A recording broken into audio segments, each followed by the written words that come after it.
Winters is a good time to speak about shadow because, as outside, so within. As people outside are embracing winters, so are our insides getting prepared for the winters as well. What is the internal winter?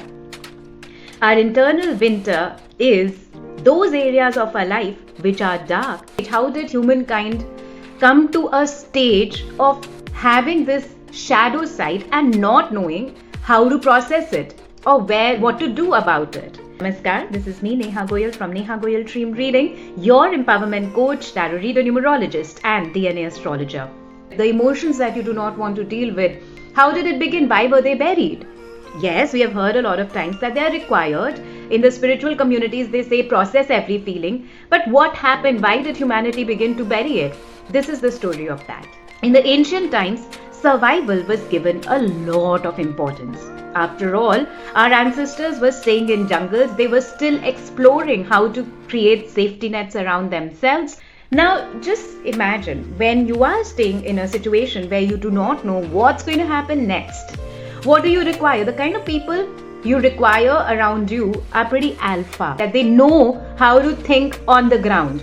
They know what decisions and how should decisions be made in the face of an adversity which might happen like right now. Maybe when they are sleeping, they wake up to an earthquake. Or maybe when they are traveling from one place to another in search of food, they meet a wild animal in the jungle who now they have to survive with. They need to be strong. They need to be such that they can make quick decisions.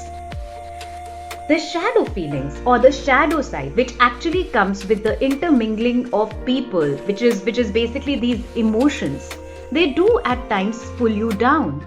They do at times create such attachments which might not help you in making decisions at the face of adversity. Now let's say a tribe is moving from one place to another and there comes a situation when they meet where there is a wild animal which attacks them. Somebody who is, as I said, who is making decisions in the face of it, in the face of adversity, would try to save all those people whom he or she thinks can be saved most easily. But then when enters the shadow side or the shadow feelings, you will be attached to a few people, and all in all what happens is that leads to the flock or the tribe becoming lesser and lesser in number, because now it has been attacked by the wild animal and they might be eaten.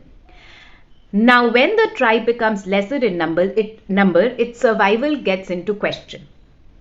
And that's the reason at some point there was a situation where the shadow feelings were not encouraged, because survival was the top priority. Now, while that was happening in some tribes, there were other tribes as well, which were very in tune with nature. These were those tribes where the elders knew how to process or how to bring up such individuals, females and males, who are in touch with their feelings. There were these individuals who were using these feelings not as their disadvantage, but as their advantage. They were the healers. They were the visionaries. These were the people who were observing nature and learning from it.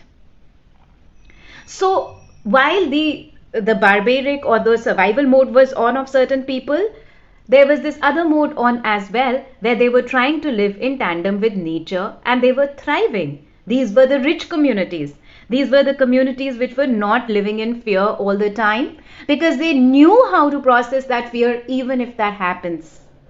These were also the people, a lot of them had animal tamers in them. They were so in tune with nature, they naturally knew how to interact with animals. They naturally knew that when do they need to go under cover, which is where the animalistic approach outside might be higher. They naturally knew, because they were observing the nature, that when to expect an earthquake, when to expect rainfall, when will the summers be too intense, or when will winters be too intense, in which case they need to move or they need to do something about it. In today's life, here is a decision which we need to make on a day-to-day basis. Which group do we want to belong to? The group of the survivors, which is also a part of our reptilian brain, or the group of those who were working in tandem with nature, which is also a part of our reptilian brain. Yes, we carry the memory of both in our DNA.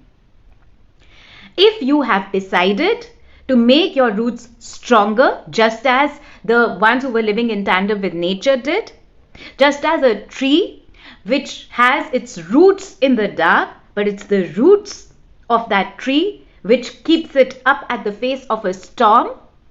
If you want to have those strong roots, you need to look at them. What are your roots?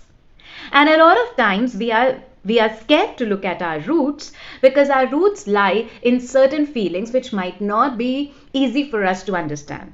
Because of which today I offer you a dark side answer. This is going to be a 5-question tarot spread with specific focused questions which will connect you to your dark side and help you understand it.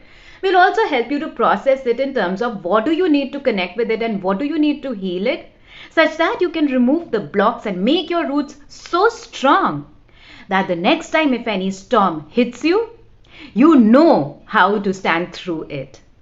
Because storms will come and go, nature will take its course. But what we do in the face of a storm is what decides whether we are here for longer or we are here for short term. In relation to this, if any of you have any question, please type in the comment section. Thank you so much for tuning in. Namaskar. Radhe Radhe.